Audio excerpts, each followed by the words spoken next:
তো ধৰি লোৱা হওক আপোনালোকৰ ঘৰত সৰু ল'ৰা ছোৱালী আছে 3 বছৰ বা 4 বছৰ বয়সৰ তো কিবা কাৰণত সেই বাচ্চাটোৱে মানে খোজ কাঢ়িব পৰা নাই বা কথা ক'ব মানে ভালকে মাত ওলোৱা নাই তো সেই ক্ষেত্ৰত আপুনি কি আৰু তেনেকুৱা যদি ল'ৰা ছোৱালী আপোনালোকৰ ঘৰত আছে তেতিয়াহ'লে গোৱালপাৰা দুৰ্গা মন্দিৰত থকা এয়া আস্থা ইয়াৰলি ইণ্টাৰভেনশ্যন এণ্ড থেৰাপি চেণ্টাৰলৈকে লৈ আহিব পাৰে মানে এই চেণ্টাৰটোতে এওঁলোকে যিবিলাক ল'ৰা ছোৱালী ভালকে কথা ক'ব নোৱাৰে বা ভালকে খোজ কাঢ়িব নোৱাৰে তেনেকুৱা ল'ৰা ছোৱালীবিলাকক মানে এটা সুস্থ জীৱন দিবলৈ চেষ্টা কৰে তো সন্মুখত এয়া জেচমিন বাইদেউ আছে তো বাইদেউৰ পৰা অলপমান জানি লওঁ আৰু এয়া জেচমিন বাইদেউ তো বাইদেউ এই চেণ্টাৰটোৰ অনাৰ এখেতে এনে কওকচোন ইয়াত মানে কেনেকুৱা ধৰণৰ ল'ৰা ছোৱালী আহে মেইনলি হয় আমাৰ ইয়াত আপোনাৰ এনেকুৱা ধৰণৰ ল'ৰা ছোৱালীবোৰ আহে যাৰ যিটো স্পীচ ডিলে হয় তাৰমানে কথাটো ভালকৈ ক'ব নোৱাৰে মাত ফুটা নাই বা ফ্লুৱেঞ্চি নাই তেনেধৰণৰ ল'ৰা ছোৱালীক আমাৰ ইয়াত স্পীচ থেৰাপি দিয়া হয় আৰু লগতে যোনবোৰ ল'ৰা ছোৱালী ভালকৈ খোজ কাঢ়িব নোৱাৰে তেওঁলোকৰ অসুবিধা হয় অলপমান মটৰ কৰ্ডিনেশ্যনত তেনেকুৱা ধৰণৰ ল'ৰা ছোৱালীক আমাৰ ইয়াত ফিজিঅ'থেৰাপি দিয়া হয় আপোনাৰ আৰু আমাৰ ইয়াত অকুপেশ্যনেল থেৰাপি দিয়া হয় আপোনাৰ যি ল'ৰা ছোৱালীবোৰ ধৰক এটেনশ্যন কম অলপমান এটেনশ্যনৰ ইছ্যু আছে কনচেনট্ৰেট কৰিব নোৱাৰে হাইপাৰ এক্টিভ হয় তেনে ল'ৰা ছোৱালীবোৰক আমাৰ ইয়াত অকুপেশ্যনেল থেৰাপি দিয়া হয় আমাৰ চেষ্টা হ'ল সেইবোৰ ল'ৰা ছোৱালীক অলপমান আমি ইম্প্ৰুভ কৰোঁ যেন চ' ডেট তেওঁলোকক মেইন ষ্ট্ৰীমিং যেন কৰিব পাৰে যেন মেইন ষ্ট্ৰীম ল'ৰা ছোৱালীবোৰৰ লগত যেন আমি একেলগে তেওঁলোকক মিলাই দিব পাৰোঁ সেয়ে আমাৰ চেষ্টা আছে আৰু বাইদেউ ধুনীয়াকৈ আপোনালোকক বুজাই দিলে যে ইয়াত কি কি ধৰণৰ সেৱা আচলতে উপলব্ধ এই চেণ্টাৰটোত আৰু এতিয়া প্ৰতিটো ডিপাৰ্টমেণ্টত গৈ আপোনালোকক দেখুৱাই আছোঁ মানে কেনেকৈ এওঁলোকে ট্ৰেইনিং কৰাই ল'ৰা ছোৱালীখিনি আৰু মই দুখিত যে ইয়াত সেৱাসমূহ কেনেকৈ আগবঢ়াই সেইখিনি আপোনালোকক দেখুৱাব নোৱাৰিম কাৰণ যিবিলাক ল'ৰা ছোৱালী আহে সিহঁতৰ মুখকেইখন দেখুৱাব নোৱাৰি না অলপমান উল্টা পাল্টা হৈ যাব পাৰে সেইবাবে অকল ডিপাৰ্টমেণ্ট কেইটা দেখুৱাই দিছোঁ আৰু মোৰ লগত ইয়াত ধলিবমা তুমি কোনটো ডিপাৰ্টমেণ্ট চোৱা মই স্পেচিয়েল এডুকেশ্যনৰ স্পেচিয়েল এডুকেশ্যন ন আচ্ছা এটা যদি ল'ৰা ছোৱালী কোনোবা আহে নতুনকৈ আৰম্ভণিটো কেনেকৈ কৰা যায় আমি বেছিক স্কিলখিনি চাব লাগিব কিমান দূৰ পাৰে কিমান দূৰ নোৱাৰে সেই নোৱাৰেখিনিৰ পৰা আমি তাক শিকাব ট্ৰাই কৰাৰ চেষ্টা কৰোঁ অলপমান দেখাই দিবা ন কেনেকৈ কৰে আৰু ঢলিবমাই অলপমান দেখুৱাবলৈ চেষ্টা কৰিছিল মানে এওঁলোকে কেনেকৈ শিকায় ল'ৰা ছোৱালীখিনিক কিন্তু এই সৰু ল'ৰা ছোৱালী না তো মোৰ সেই মোবাইলটো দেখি মানে মোৰ ওচৰতে আহি আছে অলপমান ডিষ্টাৰ্ব হয় আৰু ক্লাছ কৰাত গতিকে এইখিনি নেদেখুৱাওঁ আৰু এতিয়া আপোনালোকক এটা বেলেগ ডিপাৰ্টমেণ্ট দেখুৱাই দিছোঁ তো এইটো হৈছে অকুপেশ্যনেল থেৰাপি সেই ল'ৰা ছোৱালীখিনিক এক্টিভ কৰিবৰ কাৰণে ইয়াতে কিবা কিবি এনেকুৱা ৰাখি থৈ দিছে তো এইবিলাকত মানে প্ৰেক্টিছ কৰাই আৰু এনেকুৱা ধৰণৰ আৰু ইয়াতো আছে সেইবিলাক সেয়া পাৰ্ট টাইপত মানে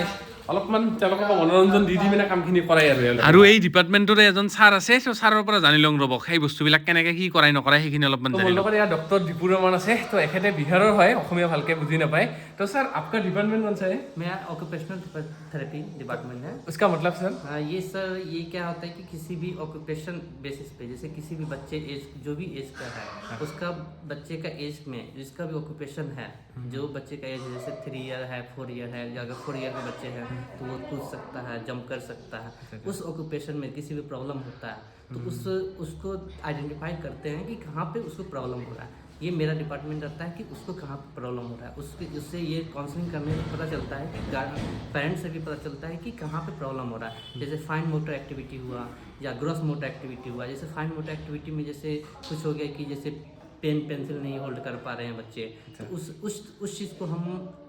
पता करते हैं कि कहाँ पे प्रॉब्लम हो रही है हो सकता है कि वो फिंगर में मसल का प्रॉब्लम होगा हो सकता है कि वो सही से प्रोसेसिंग नहीं कर पा रहा है जैसे सेंसरी प्रोसेसिंग होता है वो प्रोसेसिंग नहीं कर पा रहे हैं तो वो सब चीज़ को हम लोग देखते हैं कि कहाँ पे प्रॉब्लम हो रही है उसको सही करने की कोशिश किया जाता है तो ये मेरा डिपार्टमेंट है আৰু যিখিনি অলপমান ইনএক্টিভ ল'ৰা থাকে তো সিহঁতক এনেকৈ জাম চাম কৰাই হ'লেও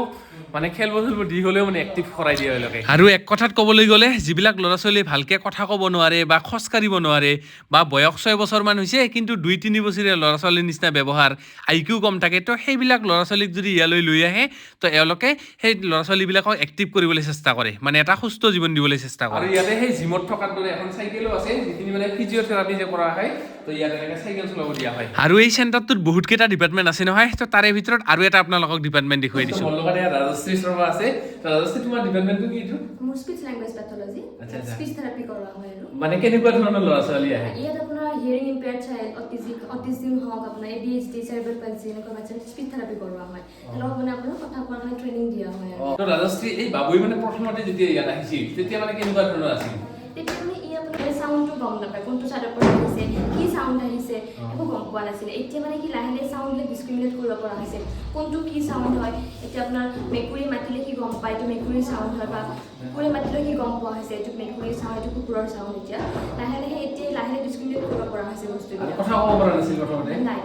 এতিয়া ক'ব পাৰেনে এতিয়া একদম কথা ক'ব নোৱাৰে কিন্তু এটা দুটা ৱৰ্ড ক'ব পৰা হৈছে যেনেকৈ আপোনাৰ আপেল ক'ব পাৰে এতিয়া বা আমটোক আম বুলি ক'ব পাৰে বা এইটো দিয়া এইখিনি ক'ব পৰা আৰু আপোনালোকৰ যদি ঘৰত তেনেকুৱা ধৰণৰ ল'ৰা ছোৱালী আছে ধৰক ভালকৈ কথা ক'ব নোৱাৰে বা খোজকাঢ়িব নোৱাৰে তেন্তে স্ক্ৰীনত আহি থকা এই নম্বৰত যোগাযোগ কৰিব পাৰে বা গোৱালপাৰা দুৰ্গা মন্দিৰত থকা আস্থা আৰ্লি ইণ্টাৰভেনশ্যন এণ্ড থেৰাপি চেণ্টাৰলৈকে লৈ আহিব পাৰে আৰু এতিয়া বাইদেউহঁতৰ এখন নতুনকৈ স্কুল খুলিছে সেইখন এবাৰ দেখুৱাই বাইদেউহঁতৰ এই চেণ্টাৰটোৰ উপৰি এখন নতুনকৈ স্কুলো খুলি আছে তো বাইদেউ কি নাম স্কুলখনৰ কিড বেদাখন আমাৰ মেইন অফিচ আছে হেড অফিচ আছে গুৱাহাটীত আপোনাৰ আৰু অল অভাৰ আপোনাৰ আছাম আৰু নৰ্থ ইষ্ট